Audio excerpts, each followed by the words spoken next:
পদ্মার প্রবল স্রোতে মানিকগঞ্জের পাটুরিয়া দৌলতদিয়া ঘাটের ৪ নম্বর ঘাটটিও বন্ধ করে দেওয়া হয়েছে। এ নিয়ে এই নৌ রুটের দুটি সচল ঘাট বন্ধ করে দেওয়া হয়েছে। সেখানে রয়েছেন আমাদের সহকর্মী মনিরুল ইসলাম মিহির। আমরা যুক্ত হচ্ছি মিহিরের সাথে।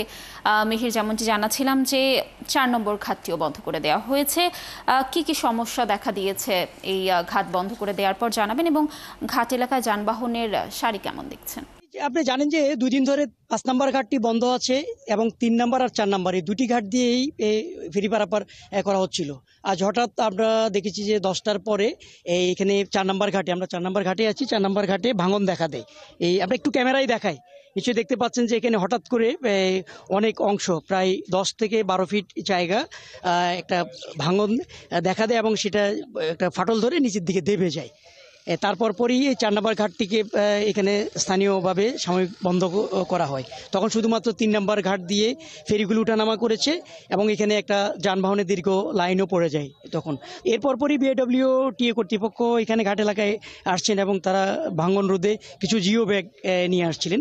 নিশ্চয়ই আপনি ক্যামেরাও দেখতে পাচ্ছেন যে কিছু জিও ব্যাগ ফেলে এখানে আপাতত ভাঙন ঠেকানোর একটা চেষ্টা চলছে। তবে ঘাটটি এখানে এখনও অপারেশন করতে পারছে না। 3 নম্বর ঘাট দিয়ে চলছে। কিছুক্ষণ আগে আমরা একটি ফেরিকে দেখেছি এখানে ভিড়তে, কিন্তু পুরোপুরিভাবে যে ঘাটটি কতক্ষণ পর্যন্ত টিকে থাকবে, যে র্যাম্পের গোড়ায় যেহেতু এখানে পানি চলে আসছে, যে কোনো মুহূর্তে এই র্যাম্পটি এই পানি থেকে পড়ে যেতে পারে, যার কারণে একটা ঘাটটি ঝুঁকিপূর্ণ হয়ে পড়েছে।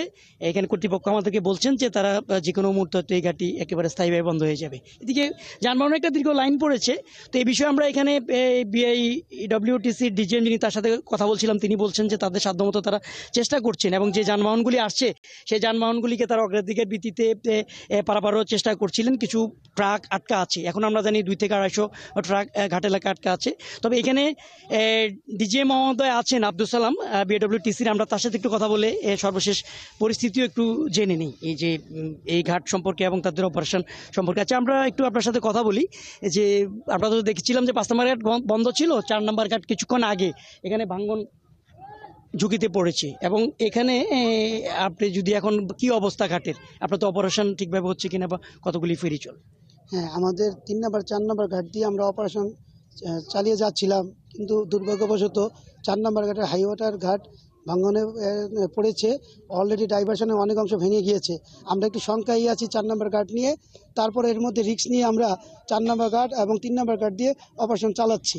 তবে এক্ষেত্রে দেখা গেছে যেহেতু আমাদের স্রোতে তীব্রতার কারণে ফেরির অপারেশন সময় লাগতেছে, সেক্ষেত্রে আমরা মানুষের কষ্ট লাঘব করার জন্য আমরা যাত্রীবাহী গাড়িকে প্রাধান্য দিয়ে আমরা পার করে যাচ্ছি। এক্ষেত্রে যাত্রীবাহী বাস, অ্যাম্বুলেন্স এগুলিকে আমরা অগ্রাধিকার দিয়ে পার করতেছি।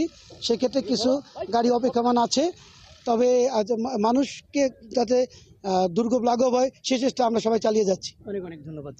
কানি শুনছিলেন যে আসলে বিএডব্লিউটিসি কর্তৃপক্ষ চেষ্টা করছেন, তাদের যেহেতু ঘাট সংখ্যা কম এবং ফেরিও সবগুলি চালাতে পারছেন না, তারা দুর্ভোগ লাঘবের জন্য অগ্রাধিকার ভিত্তিতে, যেমনটি বলছিলাম যে যাত্রীবাহী বাস এবং ছোটো গাড়ি যেগুলি ব্যক্তিগত সেগুলিকে অগ্রাধিকার ভিত্তিতে পারাপার করছেন, পর্যায়ক্রমে পণ্যবাহী ট্রাক পারাপার। তবে এই যে ঘাটের যে অবস্থা দেখছেন সেটি কখন ঠিক হবে আসলে এটা বোঝা যাচ্ছে না।